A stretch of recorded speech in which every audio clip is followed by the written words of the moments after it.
Debati i Mozës dhe pjesëtarëve të tjerë të fermës për dasmën e vllait Adit.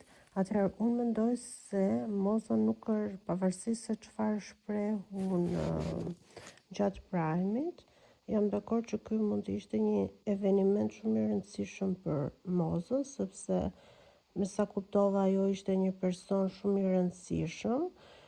Por ajo e bëri këtë gjë thjesht nga inati, sepse asaj ishte premtuar dhe në momentin që i ishte premtuar kjo gjë nuk ju realizua, por ju realizua një dëshirë dikujt tjetër për të dalë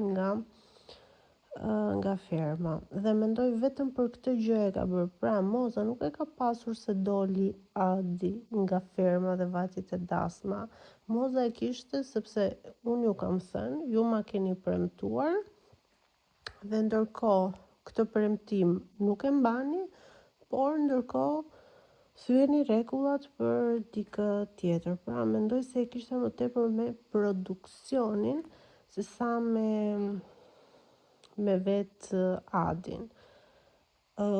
Shoh që në fermë Moza ka shumë armiq në thonjza. Pra ka shumë veta kundër saj. Dhe në fakt unë mendoj se përveç Gresës ndoshta që rri pak më shumë me të, asnjë në fermë Mozën nuk e duron dot. Një për faktin se Moza mund të duket shumë antipatike me këto gjëra që bën, sepse mendojnë se i është rritur mendja dhe ndoshta edhe pak po. Por edhe për faktin që është shumë e pëlqyer nga publiku. Pra ata mendoj çfarë ka Moza që ne s'kemi. Dhe kjo xhelozia në thonjza ose inati që ka ndaj Mozës u vu re tani në Prime, sepse shumica ju kthyen kundër, dukej pa kënaqësia që ata kishin ndaj Mozës, ndaj veprimeve të saj, ndaj fjalëve të saj. Edhe në këtë moment Sara dhe Romiri mund të them që u dukën dy nga edhe pak Visi, u dukën tre persona të cilët Mozën nuk e duan fare, sidomos Sara. Sara mund të ketë po Sara ka të drejtë në disa raste.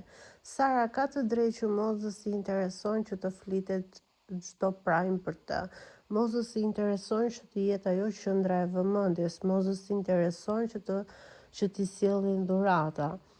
Por mënyra se si Sara e bën, sepse Sara në gjatë pjesës së fermës është e vërtet që ajo nuk shan asnjë, sepse ka shumë të theksuar këto kunjat, këto të hedhi lart dhe fjalë lart e poshtë, të mundohet të ndezi njerëz të tjerë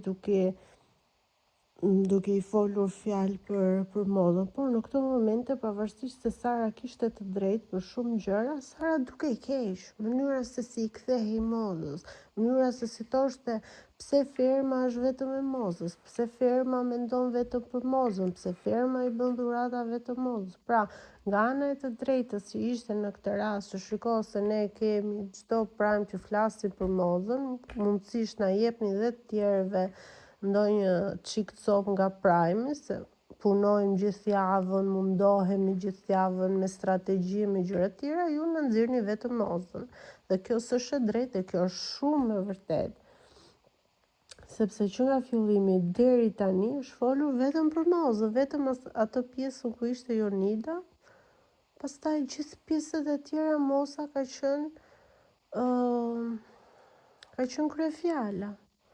Pra mënyra se si u qa Sara ishte e gabuar, sepse dukej si xheloze, por nga ana tjetër kishte të drejtë. Unë e mendoj që Moza e ka tepruar këtë gjë tek fermerët, pra nuk ishte pse t'ia nxirrte fermerëve këtë gjë, por si i thon asaj nuk i bie dot sa gomarit i bie samarit. Edhe Moza në këtë rast nëpërmjet ngritjes së nervave të fermerëve ose nëpërmjet nxjerrjes së dufit që ajo kishte me produksionin ndaj fermerëve, është bërë shumë antipatike, por unë mendoj që lufta e mosës ka qenë me produksionin. Jo me faktin që Adi do shkoj për 5 minuta ndasëm dhe do kthehet prapë.